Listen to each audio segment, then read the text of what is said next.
abang adik ini tidak mempersoalkan yang adik berpikir adalah nanti kan kita akan mengalami situasi yang sama dengan maba Weda itu nanti. Kalau ini terkoneksi langsung, Weda itu akan menghadapi satu situasi di mana kawasan yang ibu kota kabupaten tapi ekonominya lesu. Kayak dengan maba, tambang banyak, industri banyak. Oh, abang. Justru kalau kita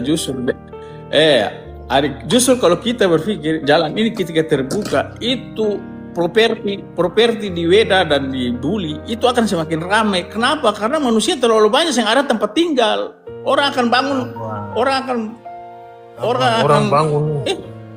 orang bangun itu kan bangun kawasan Weda Tengah ini kan. Kawasan Weda Tengah ini yang akan menjadi kawasan pertumbuhan baru. Tuh.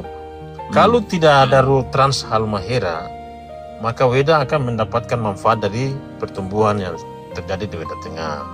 Satu, karena mobilitas barang dan manusia, logistik dan sebagainya, itu sentranya masuk lewat Weda, baru di Weda Tengah. Jadi kita dapat manfaat itu. Orang dari kawasan Weda Tengah ada di waktu-waktu tertentu lari ke Weda untuk ada kegiatan macam-macam, kegiatan ekonomi dan belanja dan macam-macam. Nah, tapi kalau ini dibuka Trans Halmahera yang menghubungkan Sofifi langsung dengan jangkauan yang paling cepat, tuh, yang tadinya bisa 3 jam, bisa iri sampai 2 jam, maka pilihan para pengusaha itu tidak lagi melewati Weda, pasti melewati ruas jalan itu. Apa bilang tidak melewati Weda? Ngana berbicara hari ini, adik. Ini jalan Trans ini orang berpikir 10, 15, 20 tahun ke depan. Kenapa kau berpikir hari ini? Ngana berpikir dengan manusia. Ngana berpikir dengan hari ini dengan manusia. Weda cuma ngana berpikir. Sekarang saya kasih tahu pada Weda 5 tahun yang lalu itu penduduknya cuma berapa? Cuma berapa? 50.000 orang. Sekarang susah 100.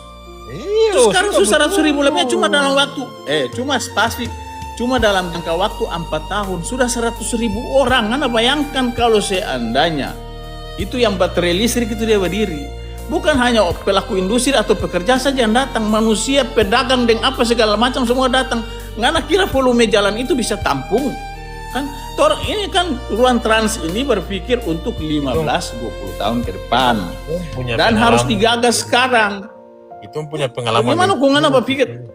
Kita punya pengalaman empirik dengan itu. Saya bilang tadi kita ambil contoh dampak yang terjadi di Haltim Maba terutama yang berdekatan dengan Buli, tapi ekonominya tumbuh di Buli, tidak memberi dampak terhadap Maba. Gitu, satu. Maba tidak mendapatkan dampak yang secara signifikan di situ. Satu, karena ruas jalan itu melewati Buli dan investasinya tumbuh di Buli situ, stop di situ, gitu. Nah, kalau yang ini terjadi, itu pun bisa sama situasinya, bisa terjadi kayak begitu. Ada beda hari. Beda bagaimana? Kita biasanya kita begini, contoh begini, Weda. Begitu dia berdiri, begitu berdiri, itu industri kecil-kecil dia bangun semua, kios-kios, penginapan, terus pokoknya banyak lah, berdiri seputar itu, kan? Itu berarti banyak manusia, banyak jasa, banyak perdagangan, banyak barang, itu yang akan di situ. Saya yakin ke depan tidak cukup itu jalan yang ruas Weda itu, dan bahwa itu tidak akan dilalui, pasti dilalui karena memang tidak. Contoh kayak begini, kita mengambil kota Ternate, dorang dulu bangun sini, dong berharap pelabuhan Ahmad Yani ini bisa tampung kebutuhan logis untuk masyarakat Maluku Utara. Tapi ternyata kan tidak bisa sekarang. Nah, lihat sekarang harus cari alternatif, Manusia semakin banyak, kebutuhan logistik semakin tinggi, mobilitasnya semakin tinggi. Ini kapal kalau dia mau bongkar di sini saja itu 3 hari sampai 1 minggu sampai 2 minggu baru dia bisa bongkar. Bayangkan dia harus menunggu, itu dia biaya parkir, biaya tunggu, semua itu bongkar dibebankan kepada masyarakat. Nah, ini kalau dibiarkan terus bahaya sekali. Makanya jalan itu harus dibuka supaya pelabuhan besar harus berdiri di Halmahera, yang tadi sedang ngolika di mana untuk supply ini semua kebutuhan Halmahera. Halmahera hari ini memang ngoni lihat seperti ini, tapi 5 tahun yang lalu dia kecil, tapi sekarang dia sudah besar.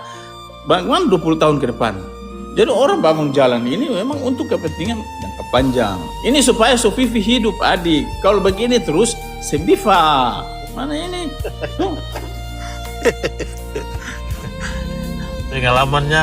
pengalamannya itu pengalaman sederhana kan, itu saja hal tim itu. Betul bahwa ini nanti investasi jangka panjang, kita akan lihat nanti 10-15 tahun ke 20 tahun ke depan. Tapi kan ini rame apa? Itu 10-15 tahun ke depan, woi. Itu kan beda rame. Kita berhaluinas. Beda rame. Abang, jadi begini.